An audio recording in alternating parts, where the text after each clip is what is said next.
दोस्तों, भारत की बढ़ती अर्थव्यवस्था को देख करके एक और देश का दिल भारत के ऊपर आ चुका है, जहां इस देश ने ओपनली आकर के बोला है कि अब हम यूएस डॉलर को किनारे करते हुए भारत के इंडियन रुपीज और लोकल करेंसीज में ट्रेड करने जा रहे हैं। यदि इस चीज से किसी भी देश को दिक्कत है तो वो हमसे अपने रिलेशंस तोड़ सकता है, लेकिन हम भारत के साथ ट्रेड करने में कोई भी नेगोशिएशन नहीं करने वाले हैं। इससे एक चीज पता चलती है कि इस समय भारत की अर्थव्यवस्था को लेकर के दुनिया के कई देश इतने ज्यादा सीरियस हो चुके हैं कि वो यूएस डॉलर से दुश्मनी तक लेने को तैयार हो चुके हैं। फिलहाल क्या है पूरी रिपोर्ट इस छोटे से वीडियो में समझते हैं। बस भारत की बढ़ रही इस लोकप्रियता के लिए इस वीडियो को लाइक और चैनल को सब्सक्राइब जरूर कीजिएगा। दोस्तों, हम बात कर रहे हैं अफ्रीकन देश नाइजीरिया के बारे में। रिसेंटली इस देश ने अनाउंसमेंट की है कि अब हम अपनी लोकल करेंसी यानी कि नायरा और इंडियन रुपीज में ट्रेड करने वाले हैं। और लोकल करेंसीज में होने वाला ये ट्रेड भारत को कई बड़े फायदे देने वाला है, क्योंकि साल 2023 के डेटा के मुताबिक नाइजीरिया के पास करीब 37.1 बिलियन बैरल के क्रूड ऑयल रिजर्व मौजूद हैं। यानी कि अफ्रीका में Nigeria second largest oil reserve वाला कंट्री है, वहीं वर्ल्ड का 10वां सबसे बड़ा ऑयल रिजर्व वाला कंट्री है। इसी के साथ नाइजीरिया के पास करीब 5,848 billion cubic metre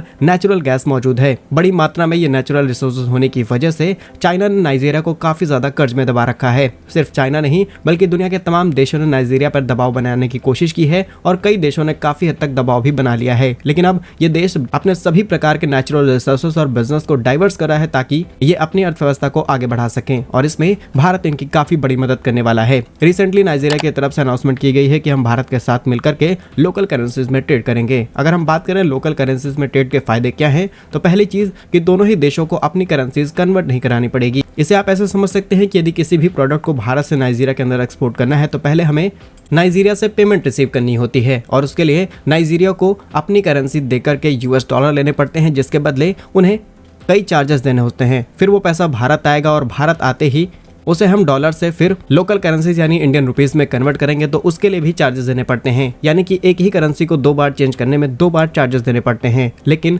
local currencies में होने वाले ट्रेड में ऐसा कोई भी चार्ज नहीं देना पड़ेगा, और हम कितने बिलियन डॉलर का ट्रेड कर रहे हैं और इसे भी मॉनिटर करना बड़ी अर्थव्यवस्था वाला देश जैसे कि अमेरिका को पता नहीं चलेगा। और भारत सिर्फ यहीं पर नहीं रुका है, बल्कि भारत ने कह दिया है कि अगर आप लोकल करेंसी में ट्रेड करना चाहते हैं तो आप यूपीआई का इस्तेमाल करिए, क्योंकि यूपीआई से दोनों ही देश डिजिटल ट्रांजेक्शन कर सकते हैं और भारत से आने वाले बिजनेस उनके लिए और ज्यादा इजी हो जाएंगे। जानकारी के लिए आपको बता दें कि आज भारत की करीब 135 से भी ज्यादा कंपनीज नाइजीरिया में अपने अलग अलग ऑपरेशन करती है, जिनमें शामिल है pharmaceutical, power, steel, oil, plastic, manufacturing, IT और तमाम ऐसी कंपनीज है जो नाइजीरिया में मल्टीपल बिजनेस ऑपरेट करती हैं। अब लोकल करेंसीज में होने वाले ट्रेड से भारत भारी मात्रा में नाइजीरिया से भी क्रूड ऑयल मंगा सकता है, और हमें इंटरनेशनल चार्जेस न देने की वजह से यहाँ से भी सस्ता तेल मिलेगा। रिसेंटली हमने रशिया से क्रूड ऑयल डिस्काउंटेड प्राइस पर मंगाते हुए करीब $8 बिलियन सेव किए हैं, और कुछ ऐसा ही बड़ा गेम अब भारत नाइजीरिया में करने जा रहा है। दोस्तों, भारत की बढ़ती अर्थव्यवस्था को देख करके कमेंट बॉक्स में जय हिंद जरूर लिखेगा। भारत कैसे ही यूजफुल इन्फॉर्मेटिव वीडियोस पाने के लिए वीडियो को लाइक और चैनल को सब्सक्राइब जरूर कीजिए। वंदे मातरम, भारत माता की जय।